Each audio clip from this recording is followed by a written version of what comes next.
আগামী 5 জুলাই শনিবার দুপুর 2টায় চুনকুটিয়া গার্লস স্কুল প্রাঙ্গণে বাংলাদেশ জাতীয়তাবাদী দলের সমাবেশকে সামনে রেখে কেরানীগঞ্জে ব্যাপক প্রস্তুতি চলছে।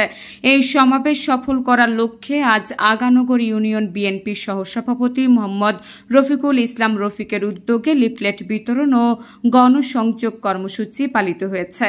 কেরানীগঞ্জের কদমতলী লায়ন মার্কেট এবং ইবনে সিনা হাসপাতাল এলাকায় এই গণসংযোগ চালানো হয়। এই সময় মোহাম্মদ রফিকুল ইসলাম রফিক সাধারণ জনগণের হাতে সমাবেশের উদ্দেশ্য ব্যাখ্যা করে লিফলেট তুলে দেন এবং সকলকে 5 জুলাইয়ের সমাবেশে উপস্থিত হওয়ার আহ্বান জানান। মোহাম্মদ রফিকুল ইসলাম রফিক বলেন, জনগণের ভোটাধিকার পুনরুদ্ধার এবং গণতন্ত্র প্রতিষ্ঠায় যথাসময়ে সংস্কার ও দ্রুত একটি জাতীয় নির্বাচন অপরিহার্য। আমরা আশা করি এই সমাবেশে কেরানীগঞ্জের সর্বস্তরের মানুষ স্বতঃস্ফূর্তভাবে অংশগ্রহণ করে আমাদের দাবিকে শক্তিশালী করবেন। আগামী শনিবার চুনকুটিয়া গার্লস স্কুলে একটি মহাসমাবেশ অনুষ্ঠিত হবে। আপনারা সবাই এই মহাসমাবেশে অংশগ্রহণ করুন। অবশ্যই এই মহাসমাবেশটি অবশ্যই অনেক গুরুত্ব বহন করে। এই মহাসমাবেশে প্রধান অতিথি থাকবেন বাবু গয়েশ্বরচন্দ্র রায়, বিএনপি জাতীয় স্থায়ী কমিটির সদস্য, এবং সভাপতিত্ব করবেন অ্যাডভোকেট নিপন রায় চৌধুরী, সভাপতি কেরানীগঞ্জ দক্ষিণ কেরানীগঞ্জ ও সাধারণ সম্পাদক ঢাকা জেলা বিএনপি, এবং সঞ্চালক থাকবেন মোজাদ্দেদ আলী বাবু, সাধারণ সম্পাদক। আগামী শনিবারে এই সমাবেশটি অনেকটি গুরুত্ব বহন করে, যেহেতু অতি শীঘ্রই সামনে আমাদের জাতীয় নির্বাচন।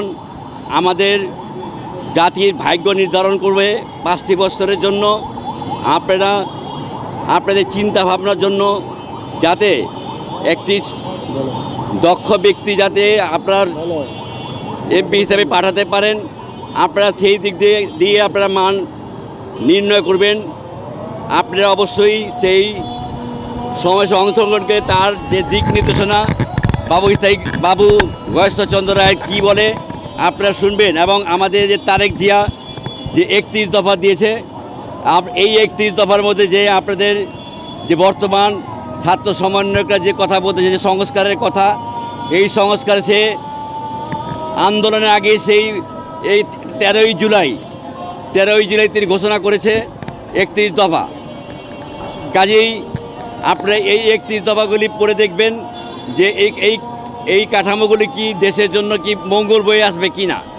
আর যদি মঙ্গল বয়ে আসে, তারা আপনারা নিশ্চিন্তে সামনে যে নির্বাচন আসবে অবশ্যই আপনাকে ধানের শীষে ভোট দিয়ে আপনারা দেশের ভালোর জন্য তারুণ্যের অহংকার তারেক জিয়াকে আপনারা ক্ষমতায় আসন করার জন্য আপনাদেরকে অনুরোধ করব।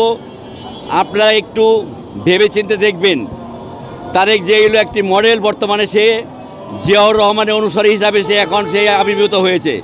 জিয়াউর রহমানের কাছ থেকে আপনারা যে 3.5 বছর পেয়েছেন, সেই শক্তি হিসাবে সেই তারেক জিয়া আবারও আপনাদের সামনে আসছে। কাজেই আপনারা কোনো অবস্থাতে ভুল করবেন না। সামনে যে নির্বাচন আসছে, ধানের শেষে অবশ্যই ভোট দেবেন। উল্লেখ্য, এই সমাবেশটি যথাসময়ে সংস্কার ও দ্রুত জাতীয় নির্বাচনের দাবিতে অনুষ্ঠিত হতে যাচ্ছে।